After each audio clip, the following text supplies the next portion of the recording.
আসসালামু আলাইকুম ওয়া রাহমাতুল্লাহি ওয়া বারাকাতুহু। সম্মানিত দেশবাসী, আমি cancer specialist doctor SM. Sarwar. বিশেষ করে আপনারা জানেন যে ক্যান্সার হলে আনসার নেই। ক্যান্সার হলে সাময়িকভাবে চিকিৎসা দেওয়া হয়, একসময় ক্যান্সারের মৃত্যু এটাই মেনে নিতে হয়। সারা পৃথিবী জুড়ে যেখানে বলা হয় ক্যান্সার, কিডনি, থ্যালাসেমিয়া, এইডস রোগ, সেখানে লক্ষ লক্ষ টাকা ব্যয় হবে, একসময় মৃত্যু হবে, সেটাই মেনে নিতে হবে। সাময়িক চিকিৎসা চলে। একসময় আমরা বলতাম কিন্তু যক্কা হলে রক্ষা নেই। একসময় আমরা বলছি টাইফয়েড জ্বর হলে কোনো না কোনো অঙ্গ চলে যাবে। একসময় আমরা বলেছি বসন্ত রোগ হলে সমস্ত শরীর পাটা টুকার মতো হয়ে যাবে। একসময় আমরা বলেছি যে ডায়রিয়া হলে গ্রামের পর গ্রাম মানুষ মারা যেত। আজ কিন্তু সেগুলোর কোনো ভিত্তি নেই। এখন রয়েছে ক্যান্সার, কিডনি, থ্যালাসেমিয়া এবং এইডস রোগ। এই চারটা রোগে মানুষের মৃত্যু হয়। আমরা বলি এই চারটা রোগও আমরা আল্লাহর অশেষ রহমতে বিজয় লাভ করেছি। হাজার হাজার রোগী সুস্থ আছে এবং বিশেষ করে ক্যান্সার গবেষক অধ্যক্ষ ডাক্তার এস.এম. সারোয়ার চার্জ করলে আপনারা কয়েক হাজার ক্যান্সার রোগীর সাক্ষাৎকার পাবেন, কিডনি রোগীর সাক্ষাৎকার পাবেন যারা সুন্দরভাবে সুস্থ হয়েছে। বিশেষ করে আজকে আপনাদের সাথে পরিচয় করা যে এরকম একজন বিজয়ী রোগী, যিনি সেই মৃত্যু পদযাত্রী থেকে মুক্তি লাভ করছেন। আপনারা জানেন ক্যান্সার হলে তার প্রচণ্ড ব্যথা থাকে, সবসময় ব্যথা থাকে, ব্যথার যন্ত্রণায় কাতর থাকে। আমরা বলি নিয়মিত 4 মাস ওষুধ খাইলে সম্পূর্ণ সুস্থ হয় এবং আল্লাহর অশেষ রহমতে রোগী নিজেকে সুস্থ মনে করছেন। আমরা তার সাথে সাক্ষাৎকারে যাচ্ছি এবং আপনাদের সামনে পরিচয় করে দিচ্ছি উনি কীভাবে চিকিৎসা শুরু করেছিলেন এবং কীভাবে কোথায় চিকিৎসা করেছেন, কি নিয়ে ডাক্তারের কাছে গিয়েছিলেন এবং কিভাবে সুস্থ হয়েছেন। আপনার নাম? ডালিয়া। আপনার পিতার নাম? মোহাম্মদ জামাল মোল্লা। আপনার মায়ের নাম? মোহাম্মদ আসমা বেগম। আসমা বেগম। আপনার হাজবেন্ডের নাম? পিপুল শিকদার। আপনাদের গ্রামের বাড়ি কোথায়? গোপালগঞ্জ। Post office? দলগ্রাম। থানা? কাশিয়ানী। জেলা? গ্রামের নাম?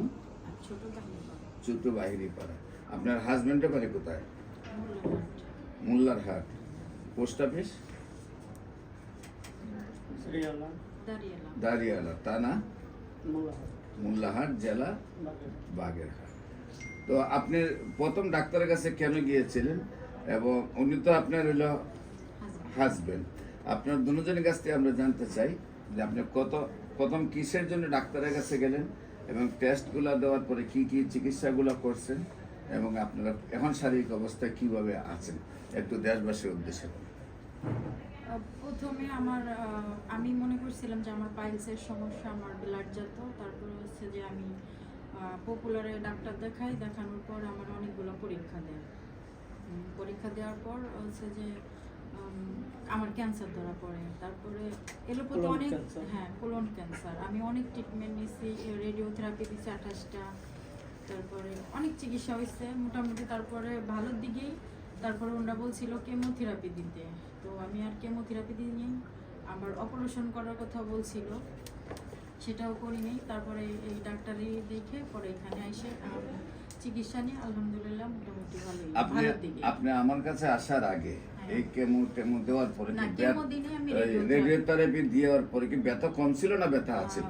ব্যথা ছিল, কিন্তু আমার যে ব্লাডটা যেত সেটা বন্ধ হয়েছিল, কিন্তু ব্যথাটা যায় নাই। না, ব্যথা ছিল, কিছু গেছে, কিছু ছিল।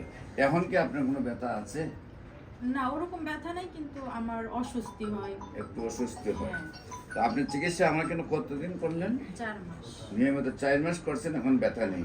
না, ব্যথা নেই। সম্মানিত দেশবাসী, আমরা যেখানে জানি যে ক্যান্সার হলেই প্রচণ্ড ব্যথা, দিন রাত কাতর থাকেন, আজকে 4 মাস চিকিৎসা করার পরে ওনারা সেই ব্যথা নেই, শারীরিকভাবে সুস্থ রয়েছেন।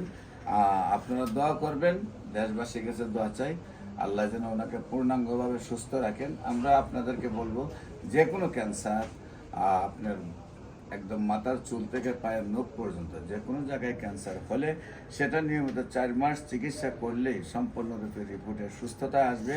আপনাদের সবাইকে আমাদের অফিস ভিজিট করার জন্য আমন্ত্রণ জানাচ্ছি। বিশেষ করে যারা বিভিন্ন সামাজিক সংগঠন এবং রাজনৈতিক সংগঠনের দায়িত্বে আছেন, সমাজপতিরা আছেন, তাদেরকে বলবো যে আপনাদেরকে সহযোদ্ধা হিসাবে নিয়ে আমরা দেশকে গড়তে চাই। আপনারা আমাদের অফিস ভিজিট করলে যে কোনো সময় ক্যান্সার রোগী দেখবেন যে আল্লাহর রহমতে তাদের রিপোর্ট উপর সহ ঠিকানা সহ বাংলাদেশ, ইন্ডিয়া, সিঙ্গাপুর চিকিৎসা করে সুস্থ হচ্ছে না।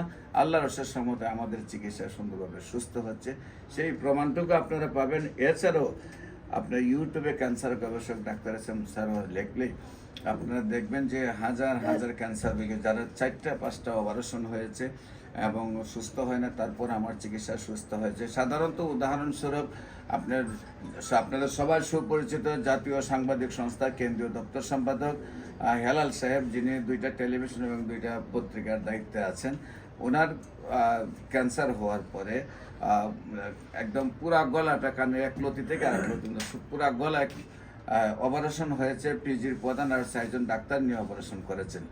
তারপরে বুবা হয়ে যায়, খাওয়া দাওয়া বন্ধ হয়ে যায়, গলা ফুলে যায় এবং চিকিৎসার জন্য ডাক্তাররা বলেন যে আর তার চিকিৎসা নাই। এমত অবস্থায় আল্লাহর অশেষ রহমতে আমি চিকিৎসা করছি, সুন্দরভাবে সুস্থ হয়েছে।